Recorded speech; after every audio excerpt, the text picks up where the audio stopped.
Selamat pagi. Sebelum kita merenungkan satu bagian firman Tuhan, mari kita bersatu dalam doa. Bapa di surga, terima kasih kesempatan yang Tuhan berikan bagi kami. Kami akan merenungkan satu bagian firman-Mu.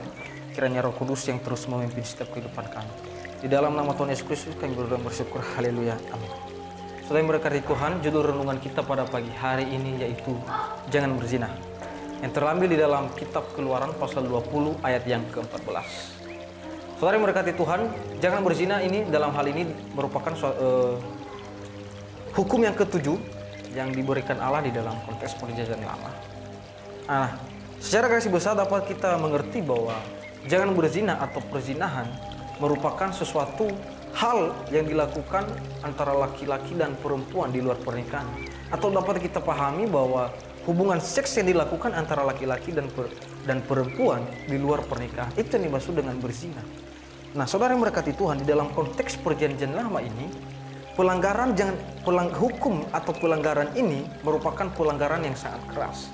Di mana di dalam kitab Imamat pasal yang ke-20 ayat 10 di situ menjelaskan bahwa pasangan yang terbukti berzina itu harus dihukum rajam sampai mati. Nah, saudara yang berkati Tuhan, dapat kita pahami dari sini bahwa perzinahan adalah pelanggaran prinsip moral yang sangat berat. Karena kenapa? Karena sifatnya dalam hal ini merusak ikatan perjanjian. Ya. Nah, prinsip moral apa yang dimaksud di sini? Yaitu prinsip moral yang ditegakkan oleh Allah. Ya. Nah, saudara yang berkati Tuhan, di mana ketika Allah menciptakan manusia pertama dan keduanya diberkati sebagai pasangan yang diteguhkan oleh Allah dalam pernikahan kudus. Itu dapat kita lihat di dalam kitab Kejadian pasal 2 ayat 24 sampai ayat yang ke-25. Jadi secara garis besar di dalam hal ini dapat kita garis bawahi bahwa perzinahan dalam hal ini adalah dosa. Nah, saudara yang berkati Tuhan, dapat juga kita melihat di dalam konteks perjanjian baru di mana dosa yang dimaksud di dalam kitab Keluaran pasal 20 ayat yang ke-14 ini, di situ Yesus kembali menjelaskan lebih dalam lagi.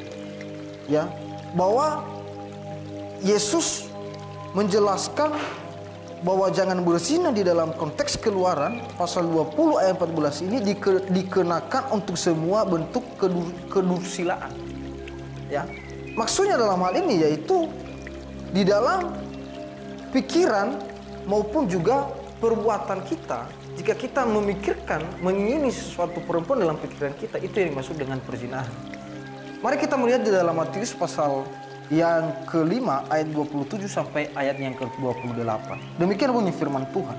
Kamu telah mendengar firman, janganlah berzina. Tetapi aku berkata kepadamu, setiap orang yang memandang perempuan serta menginginkannya sudah berzina dengan dia di dalam hatinya. Jadi dalam ini ditegaskan oleh Yesus kembali bahwa tanpa kita melakukannya, kita melakukan hubungan itu di dalam, kalau kita memikirkan keinginan untuk seseorang laki-laki dalam pemikiran kita, itu sudah termasuk berzina. Nah, saudara yang berkati Tuhan, berdasarkan firman Tuhan pada pagi hari ini, apa yang menjadi aplikasi bagi kita sekarang ini? Nah, saudara yang diberkati Tuhan, dalam hal ini kita harus ketahui bahwa firman Tuhan pada pagi hari ini menjelaskan bagi kita yaitu jangan berzina. Kata jangan artinya suatu larangan untuk tidak dilakukan. Artinya kita dilarang untuk tidak melakukan perzinahan dalam hal ini. Ya. Namun realita, kenyataan saat ini ada banyak anak-anak Tuhan yang jatuh dalam dosa seperti ini, saudara. Ya. Tanpa mereka memikirkan sesuatu apa yang terjadi ke depannya. Ya. Namun di dalam hal ini, di sini Rasul Paulus menjelaskan dan menegaskan bagi kita bahwa akibat bagi orang yang melakukan seperti ini tidak akan mendapatkan suatu bagian di dalam kerajaan surga. Itu dapat kita melihat di dalam 1 Korintus pasalnya yang ke-6 ayat 9. Saya akan bacakan bagi kita. Atau tidak tahukah kamu bahwa orang-orang yang tidak adil tidak akan mendapat bagian dalam kerajaan Allah? Janganlah sesat, orang cabul, penyembah berhala, orang berzina, banci, orang pemburu. Jadi di sini tegaskan, orang yang melakukan hal ini tidak akan mendapatkan bagian dalam kerajaan surga. Ya. Namun saudara yang berkati Tuhan, maka dari itu marilah kita terus berjaga-jaga dan terus memelihara setiap kekudusan kita di hadapan Tuhan. Ya. Kalau kita melihat seorang tokoh yaitu Daud yang begitu rohani di dalam Alkitab saja itu jatuh di dalam dosa ini. Apalagi kita manusia ini yang penuh dengan kelemahan, pasti kita akan jatuh di dalam dosa seperti ini.